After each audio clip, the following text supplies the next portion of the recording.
কৰবাত নহৈ পাহাৰ বগাই বগাই বাৰু কপৌ ফুল আনি দিয়াৰ পৰিৱেশ নাই বুজি পাইছো কিন্তু কলিকতাৰ অৰ্কিড গাৰ্ডেনত কোনোবা অনা অসমীয়া বেপাৰীয়ে কৰা খেতিৰ কপৌ ফুল যদি আমি ইয়াত 100 টকা প্ৰতিপাহ কপৌ ফুলৰ দৰত কিনিব লগা হয় তেতিয়াহলে আমাৰ জাতিটোৰ যে কেৱল সংস্কৃতিৰ ক্ষতি হ'ব এনেকুৱা নহয় আমাৰ অৰ্থনীতিও ৰখাতলে যাব এই কথাবোৰ আমি বহাগত পাতিব লাগিব কাৰণ জাতিটো কোনফালে গৈ আছো হিতাধিকাৰী সৰ্বশ্ৰ এটা জাতি হ'বলৈ গৈ আছো বিহুৰ হৈতে আমাৰ উৰ্বৰা শক্তি আমাৰ উপজ শক্তি আমাৰ কৃষিৰ সম্পৰ্ক আছে তেনে প্ৰেক্ষাপটত আমি এনেকুৱা এটা জাতি গঢ়িবলৈ গৈ আছো যিটো জাতিয়ে কেৱল হিতাধিকাৰী হিচাপে জীয়াই থাকিবলৈ গৈ আছে আজি এবাৰ অসম চৰকাৰৰ বাজেট চাওক নতুন অসমীয়া যুৱ প্ৰজন্মৰ উদ্ভাৱনী শক্তি তেওঁলোকৰ ব্যৱসায়িক চিন্তা তেওঁলোকৰ অৰ্থনৈতিক পৰিকল্পনা সফল কৰি তুলিবৰ কাৰণে ষ্টাৰ্টআপৰ কাৰণে পুঁজিৰ আবণ্টন হয় মাত্ৰ 60 কোটি টকা বিজ্ঞান প্ৰযুক্তি 90 কোটি টকা 1250 টকাকৈ মাহে দি ভোট বেংক সৃষ্টি কৰিবৰ কাৰণে অৰুণোদয় আঁচনিৰ নামত ধাৰ্য কৰা হয় 5000 কোটি টকা পাৰ্থক্য ভাবি চাওক আমি কাৰোবাক পইচা দিয়াত বেয়া নাপাওঁ 1250 কিয় 12500 টকা দিয়ক কিন্তু হাতে হাতে এটা কাম দিয়ক আৰু কামৰ বিনিময়ত পইচা দিয়ক কাম নিদিয়াকৈ পইচা কেনে ধৰণৰ সংস্কৃতি গঢ়িব বিচাৰিছো বিহুৰ হৈতে আমাৰ সমাজ নীতিৰ সম্পৰ্ক আছে স্বৰ্গদেউসকলৰ যেতিয়া ৰজাঘৰীয়া পৃষ্ঠপোষকতা বিহুৱে পালে পৰম্পৰা আৰম্ভ হ'ল যে বিহুত স্বয়ং ৰজাই স্বয়ং স্বৰ্গদেৱে বিহু দলৰ ওচৰত প্ৰণাম কৰি আশীৰ্বাদ লয় পৃথিৱীৰ ইতিহাসত ৰাজতন্ত্ৰত কতো উদাহৰণ নাই যেতিয়া ৰজাই ৰাইজক সেৱা কৰি আশীৰ্বাদ লয় অসমত সেই উদাহৰণ আছে আৰু সেই কাৰণে অসমত সমাজ সদায় ঊৰ্ধত সেই নীতিয়ে প্ৰচলিত হৈ আহিছে আজিও সেই নীতি চলি থাকিব লাগিব ছাত্ৰ সন্থাই সদায় কওঁ ৰাইজ আমাৰ অভিভাৱক সমাজ আমাৰ ঊৰ্ধত কিন্তু সমাজ বুলি কওঁতে আজিকালি দুখন সমাজ আগতে আমি কায়িকভাৱে ইজনে সিজনক লগ পোৱা আমাৰ সাহিত্য সংস্কৃতিৰ জৰিয়তে সৃষ্টি হোৱা এখন সমাজ সংবাদ মাধ্যমৰ জৰিয়তে সৃষ্টি হোৱা এখন সমাজ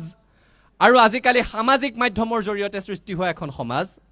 ফেচবুক টুইটাৰ ইনষ্টাগ্ৰামে সৃষ্টি কৰা এখন সমাজ আৰু সেইখন সমাজত আমি বিহুৱে দেখুৱাই যোৱা সমাজ নীতি তাত প্ৰতিফলিত হৈছে নাই সেই কথাটো পাতিব লাগিব অতীজতে যেতিয়া ডেকা গাভৰুৱে পথাৰত বিহু নাচিছিলে যেতিয়া কোনোবা হাবিৰ কাষত বিহু নাম জুৰিছিলে সেই বিহু নামৰ যি কথা সেই বিহু নামৰ যি শব্দ ৰাইজৰ চোতালত হুঁচৰি গাবলৈ যাওঁতে গোৱা হুঁচৰিত কিন্তু সেই কথা নাথাকে সেই সুৰ নাথাকে অৰ্থাৎ বিহুৱে আমাক শিকায় যে স্থান কাল পাত্ৰৰ ভেদাভেদ বুজি আমি কথা ক'ব লাগে গীত গাব লাগে কিন্তু সামাজিক মাধ্যমৰ মাজত আজিকালি এনেকুৱা এটা কথা অসমত সৃষ্টি হৈছে পুৱাৰ পৰা গধূলিলৈকে কেৱল বেয়া কথা কৈ থকা মাকে পুতেকৰ লগত শিক্ষকে ছাত্ৰৰ লগত একেলগে বহি শুনিব নোৱাৰা কথা অশ্ৰাব্য কথা কৈ থকা উৎকট যৌনগন্ধি কেতবোৰ কথা বতৰা কৈ থকা নাৰীক অপমান কৰি কথা বতৰা কৈ থকা কেতবোৰ মানুহক আমি ইনফ্লুৱেঞ্চাৰ নাম দিবলৈ আৰম্ভ কৰিছোঁ আৰু তেওঁলোকক মাতি মাতি সাক্ষাৎকাৰ ল'বলৈ আৰম্ভ কৰিছোঁ সমাজখনত এই সকল ইনফ্লুৱেঞ্চাৰে কেনে ইনফ্লুৱেঞ্চ বা প্ৰভাৱ বিস্তাৰ কৰিব সেই কথাটো বহাগৰ বতৰত আমি পাতিব লাগিব এই কথা সৎ সাহসেৰে কোৱাৰ কাৰণে হয়তো বহুতৰ ৰোষত পৰিব পাৰোঁ কিন্তু ছাত্ৰ সন্থাই ভালটোক ভাল আৰু বেয়াটোক বেয়া বুলি কৈ আগবাঢ়ি যোৱাৰ বিকল্প জাতিটোৰ কাৰণে বেলেগ নাই আৰু সেই কাৰণে আমি এই কথা কমেই বিহুৰ হৈতে আমাৰ সমাজ নীতি জড়িত যি ধৰণে হৈ আছে বিহুৰ হৈতে আমাৰ সৌন্দৰ্যবোধ আমাৰ ৰুচিবোধ জড়িত হৈ আছে আমাৰ খাদ্যাভ্যাসৰ সম্পৰ্ক আছে বিহুৰ হৈতে এই বিহুৰ বতৰত আমি পাতিব লাগিব যে আমাৰ বিশ্ববিদ্যালয় মহাবিদ্যালয়ৰ কেণ্টিনসমূহ আমাৰ ৰেষ্টুৰেণ্টসমূহ আমাৰ হোটেলসমূহ আজিকালি মহাৰাষ্ট্ৰৰ পাও ভাজিয়ে ভৰি গ'ল আমি ফ্ৰেঞ্চ ফ্ৰাই বিচাৰোঁ ক'ৰ খাদ্য বেলজিয়ামৰ খাদ্য পাস্তা বিচাৰোঁ ক'ৰ খাদ্য ইটালীৰ খাদ্য ম'ম' খাব বিচাৰোঁ ক'ৰ খাদ্য টিবেটৰ খাদ্য সেইবোৰ আঁকোৱালি লোৱাত আপত্তি নাই কিন্তু সেইবোৰে যি ধৰণেৰে আমাৰ বজাৰ দখল কৰিছে আমাৰ পিঠা পনা কোমল চাউল বৰা চাউলৰ জলপানে বজাৰ দখল কৰিব পাৰিছেনে নাই সেই কথাও কিন্তু আমি বহাগৰ বতৰতে পাতিব লাগিব নহ'লে জাতিটো ক'ৰ পৰা আৰম্ভ কৰি ক'ত গৈ আছোঁ সেই কথাৰ আমাৰ উপলব্ধি লাগিব আমাৰ অৰ্থনৈতিকভাৱে কৈছোঁৱে কুঙা হৈ আহিছোঁ হিতাধিকাৰী সৰ্বস্ব এখন এটা জাতিলৈ পৰিণত হৈছোঁ তেনে প্ৰেক্ষাপটত আমাৰ বিয়াবোৰ আপোনালোকে চাওকচোন জ্যেষ্ঠসকল আছে কাৰণে কৈছোঁ অসমীয়া বিয়া কেতিয়াৰ পৰা 4 দিনীয়া হ'ল আগতেতো জোৰোণ আৰু বিয়াহে আছিলে অৰ্থনৈতিকভাৱেও মানুহ সক্ষম হৈ আছিলে বিয়াখন পাতিব পৰাকৈ কেতিয়াবা টনাটনি হ'লে দিনবাৰ নিমিলিলে আৰ্থিক সক্ষমতা চাই একেদিনাই আগবেলা জোৰোণ ৰাতিলৈ বিয়া হৈছিলে এতিয়া দেখাক দেখি মেহেন্দি বুলি এটা দিন সংগীত বুলি এটা দিন বিয়াৰ নামত 2টা দিন অৰ্থনৈতিকভাৱে আমি জাতিটোৱে সেইটো বহন কৰিব পাৰিছোঁ নেকি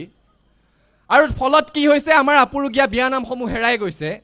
আগতে কইনাই কান্দি কান্দি বিদায় লৈছিলে আয়তীয়ে বিয়ানাম জুৰিছিল নামদাং নদীতে শিলৰে খাকো দেউতাক মই এৰি থৈ কিদৰে থাকো এতিয়া কইনাই বিদায় ল'ব আৰম্ভ কৰিছে বন্নুৰে বন্নু মেৰি চলি সসুৰা লাখিও মে পানী দে গয়া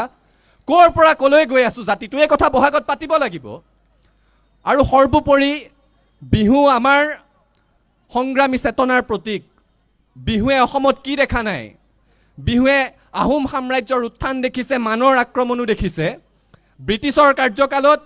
বিহু অসমতে নিষিদ্ধ হোৱাৰ এটা উপক্ৰম হৈছে আকৌ অসমীয়া ৰাইজে সংগ্ৰাম কৰি বিহুক জীয়াই তুলিছে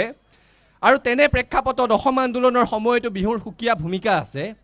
সেয়েহে বিহুৰ বতৰতে জাতিটোৰ পৰা আশীৰ্বাদ বিচাৰিছো মূল্য বৃদ্ধিৰ পৰা অবৈধ বিদেশীৰ প্ৰব্ৰজনলৈ বৃহৎ নদী বান্ধৰ পৰা সাংবিধানিক সুৰক্ষা কবচ সংৰক্ষিত কৰালৈকে দেধাৰ সমস্যাৰে আমাক জাতিটোক আৱৰি আছে এই ক্ষেত্ৰত ৰাইজৰ অভিভাৱকত্বত ছাত্ৰ সন্থাই সংগ্ৰাম অব্যাহত ৰাখিব বিচাৰিছো আৰু এই ঐতিহাসিক জজ খেলপথাৰৰ বাকৰিৰ পৰা জাতীয় জীৱনৰ সৰ্বতো প্ৰকাৰৰ উত্তৰণৰ যাত্ৰাত সদৌ অসম ছাত্ৰ সন্থাৰ প্ৰতি আপোনালোকৰ অভিভাৱকত্ব আশীৰ্বাদ কামনা কৰি সদৌতিলৈকে পুনৰ সেৱা নিবেদি ৰঙালী বিহুৰ উলক যাচি মই মোৰ ক'বলগীয়াখিনি সামৰিছো আমি একেলগে আছিলোঁ একেলগে আছো একেলগে থাকিম হাতে হাত ধৰি আগবাঢ়িম সফলতাৰ আকাশ চুমিম ধন্যবাদ জয় আই অসম